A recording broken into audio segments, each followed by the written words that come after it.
Baru-baru ini kita diramaikan dengan kemunculan game Assassin, yaitu Assassin's Creed Mirage.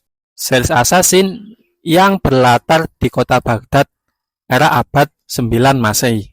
Di sini kita sebagai player berperan sebagai Basim bin Ishaq, seorang pencuri jalanan yang bertransformasi kemudian bergabung menjadi bagian dari Assassin.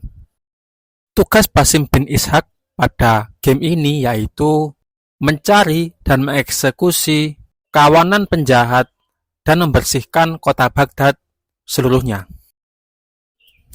Namun kemudian saya menjadi penasaran bagaimana sejarah sebenarnya Assassin dan apa itu Assassin. Setelah saya cari di internet apa itu Assassin, saya terkejut karena cerita sebenarnya sangat bertolak belakang dari game Assassin's Creed Mirage ini. Karena di dalam sejarah sebenarnya, Assassin itu adalah sekelompok pemberontak dan pembunuh bayaran yang tidak segan-segan mengeksekusi dan mengakhiri nyawa dari targetnya. Saya telah meringkas beberapa sejarah secara singkat apa itu Assassin. Jadi, mari kita simak bersama-sama.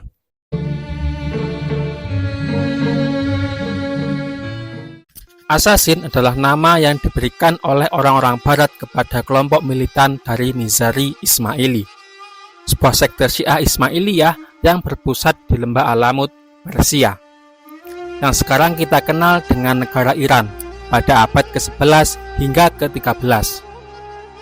Sedangkan kelompok ini menyebut dirinya sendiri sebagai Al-Da'wah Al-Jadidah, dari bahasa Arab yang berarti panggilan baru, yang merujuk kebalikan dari kelompok Fatimiyah yaitu panggilan lama. Banyak pendapat yang menjelaskan asal-muasal sebutan Assassin diberikan. Pendapat terkenal berasal dari tulisan Marco Polo yang sedang melakukan perjalanan dan ketika itu mengunjungi Lembah Alamut. Pendapat ini banyak diadopsi para sejarawan barat. Nama Assassin berasal dari kata Arab hasisiyin yang berarti pemakai hasis, sebuah jenis narkotika yang diduga digunakan oleh anggota kelompok ini untuk membangkitkan semangat dan keberanian mereka sebelum menjalankan misi pembunuhan. Namun, menurut sumber Wikipedia, pendapat yang pertama adalah sama sekali keliru, karena kebanyakan para kaum orientalis barat mengambil sumber referensi dari tulisan Marco Polo yang melakukan perjalanan ke Lembah Alamut pada tahun 1273 Masehi, yang dipandang sebagian kalangan sebagai fiktif. Karena bahkan Lembah Alamut sendiri telah dihancurkan oleh bangsa Mongol pada tahun 1256 Masehi. Ada juga pendapat lain yang dipandang lebih otentik karena didapat dari manuskrip Alamut.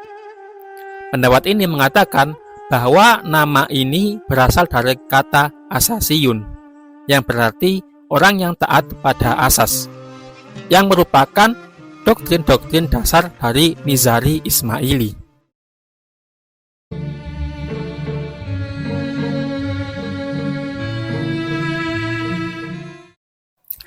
Nizari Ismaili adalah salah satu cabang dari Syiah Ismailiyah, sebuah aliran Syiah dalam Islam yang percaya bahwa imam ketujuh mereka, Ismail bin Ja'far Shadiq, adalah pewaris sah dari kepemimpinan agama dan politik setelah kematian ayahnya. Namun, mayoritas Syiah tidak mengakui Ismail sebagai imam, karena dia meninggal sebelum ayahnya. Mereka menganggap imam ke-8 mereka adalah Musa Al-Kazim, adik Ismail. Perpecahan antara Syiah Ismailiyah dan Syiah lainnya semakin melebar ketika imam ke-11 mereka, Abdullah Al-Mahdi Billah, mendirikan kekhalifahan Fatimiyah di Afrika Utara pada tahun 909. Kekhalifahan Fatimiyah mengklaim sebagai pewaris sah dari Nabi Muhammad SAW dan menantang otoritas kekhalifahan Abbasiyah di Baghdad yang didukung oleh mayoritas Sunni. Kekhalifahan Fatimiyah kemudian berhasil menaklukkan Mesir dan sebagian besar wilayah Timur Tengah. Pada tahun 1094, terjadi krisis suksesi di Kekhalifahan Fatimiyah ketika Khalifah Al-Mustansir Billah meninggal. Putra tertuanya, Nizar, dianggap sebagai pewaris sah oleh sebagian besar Syiah Ismailiyah. Namun, adiknya Al-Musta'li didukung oleh Panglima Perang Badr Al-Jamali dan sebagian ulama Fatimiyah. Al-Musta'li kemudian merebut tahta dan memerintahkan pembunuhan Nizar dan pengikutnya. Pengikut Nizar yang selamat melarikan diri ke berbagai daerah dan membentuk kelompok-kelompok perlawanan terhadap pemerintahan Al-Musta'li.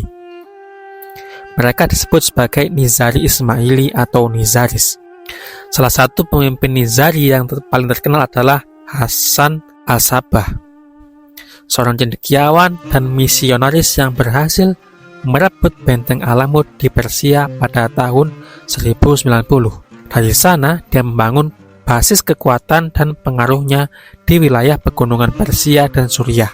Dia juga mendirikan jaringan rahasia dari para pengikut setianya yang disebut Fidayin, yang berarti orang-orang yang bersedia mengorbankan diri. Fidayin inilah yang kemudian dikenal sebagai asasin oleh orang-orang Barat.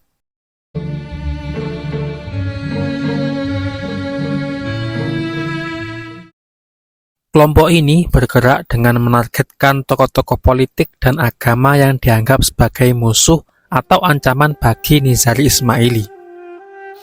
Mereka melatih pasukan rahasia yang sangat terlatih yang dikenal dengan Fidayin dengan keahlian dalam bahasa, ilmu pengetahuan, perdagangan, dan lain-lain. Kemudian secara diam-diam akan menginfiltrasi posisi musuh dan selalu menyamar. Mereka biasanya menyusup ke lingkungan target mereka dengan menyamar sebagai pelayan, tentara, pedagang, atau bahkan ulama. Mereka kemudian menunggu kesempatan yang tepat untuk menusuk target mereka dengan belati, senjata andalan mereka. Mereka jarang sekali menggunakan racun, panah, atau senjata jarak jauh karena metode ini lebih memungkinkan sang korban lolos dari jeratan maut. Mereka juga tidak pernah melarikan diri setelah membunuh target mereka, tapi memilih untuk menunggu ditangkap atau dibunuh oleh penjaga. Mereka percaya bahwa dengan melakukan hal itu, mereka akan mendapatkan surga sebagai ganjaran. Motivasi asasin untuk melakukan pembunuhan adalah campuran antara fanatisme agama, loyalitas politik, dan manipulasi psikologis. Mereka percaya bahwa Hasan Al-Sabbah adalah wakil dari imam tersembunyi, yaitu imam ke-12 dan terakhir Nizari Ismaili yang diyakini menghilang pada tahun 873 dan akan kembali pada akhir zaman.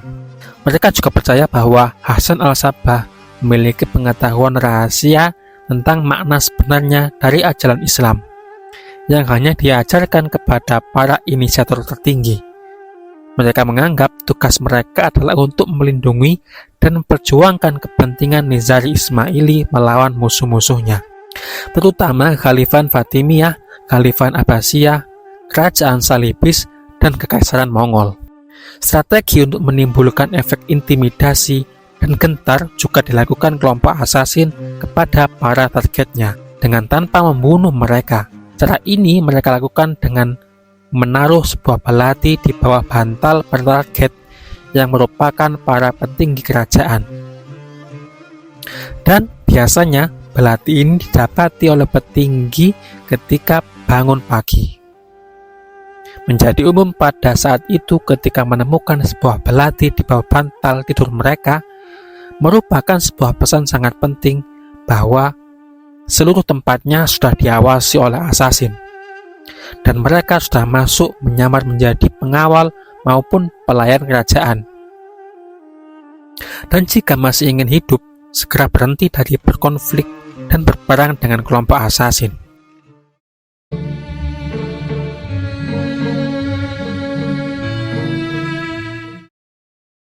Salahuddin Al-Ayyubi, Khalifah Bani Abbasiyah yang masyhur akan jasanya membebaskan tanah suci Yerusalem juga pernah berkonflik dan mendapat ancaman dari kelompok asasin. Konflik ini timbul ketika muncul pernyataan dari Salahuddin yang mengumumkan secara terbuka bahwa semua pelaku bid'ah akan disalib. Dan hal ini ditujukan juga kepada kelompok asasin. Pada tahun 1175, Salahuddin sedang berkemah di dekat Homs ketika ia mendapati kabar bahwa ada 13 orang asasin yang menyusup ke dalam kemahnya dengan maksud membunuhnya. Salahuddin segera memerintahkan pengawalnya untuk mencari dan menangkap mereka. Setelah interogasi, ternyata mereka dikirim oleh Rashid ad-Din Sinan, pemimpin asasin di Suriah, yang tidak senang dengan upaya Salahuddin untuk menguasai wilayahnya. Salahuddin kemudian memerintahkan agar mereka semua dieksekusi. Kemudian upaya pembunuhan kedua kalinya pada tahun 1176 Masehi. 4 pembunuh hanya berhasil menusuk baju zirah Salahuddin dan melukai pipinya sebelum mereka dieksekusi oleh pengawal sultan. Tahun berikutnya, Salahuddin memimpin sebuah kampanye militer untuk menaklukkan benteng-benteng asasin di Suriah. Ia berhasil merebut beberapa kota dan benteng, termasuk Abu Qubais, Al-Qadmus, dan Al-Kaf. Namun, ia mengalami kesulitan untuk menyerang benteng utama asasin, yaitu Mashaf. Benteng ini terletak di atas bukit yang curam dan dikelilingi oleh jurang yang dalam. Selain itu, benteng ini juga dilengkapi dengan perangkat-perangkat yang canggih seperti cermin-cermin yang bisa memantulkan sinar matahari untuk memberi sinyal kepada benteng-benteng lain. Salahuddin mengepung benteng Mashaf selama beberapa hari, tetapi tidak berhasil menembus pertahanannya. Ia juga mendapat serangan balasan dari asasin yang menyelinap keluar dari benteng dan menyerbu kemah-kemah pasukannya. Dan bahkan pada suatu malam, ia terbangun dari tidurnya dan mendapati sebuah pisau beracun di samping bantalnya. Di atas pisau itu ada sebuah surat dari Rashid ad-Din Sinan yang berisi ancaman, yang bertuliskan, "Kamu berada di dalam kekuasaan kami." Salahuddin merasa marah. Ia menyadari bahwa asasin telah berhasil masuk ke dalam kemahnya tanpa diketahui oleh pengawalnya. Ia juga menyadari bahwa ia tidak bisa melawan asasin dengan kekuatan militer saja. Ia memutuskan untuk bernegosiasi dengan mereka dan memutuskan untuk berhenti mengepung mereka. Salah satu versi peristiwa menyebutkan bahwa seorang utusan dari asasin melakukan negosiasi dengan Salahuddin yang berdiri aman di belakang 2 pengawal paling terpercayanya. Utusan itu kemudian bertanya kepada pengawal, apakah mereka akan membunuh sultan jika ia meminta mereka untuk melakukannya. Dan mereka menjawab, tentu saja. Mungkin versi ini sedikit berlebihan, yang menjelaskan bahwa rombongan sultan telah disusupi oleh asasin. Tetapi pesan dari versi cerita ini jelas. Tidak ada orang yang bisa lolos dari asasin jika dia telah dipilih sebagai target mereka. Apapun versi yang benar, Salahuddin mendapat pesan itu dan bernegosiasi dengan Rashid ad-Din Sinan, pemimpin asasin di Suriah, untuk membuat perjanjian saling tidak menyerang yang menguntungkan kedua belah pihak.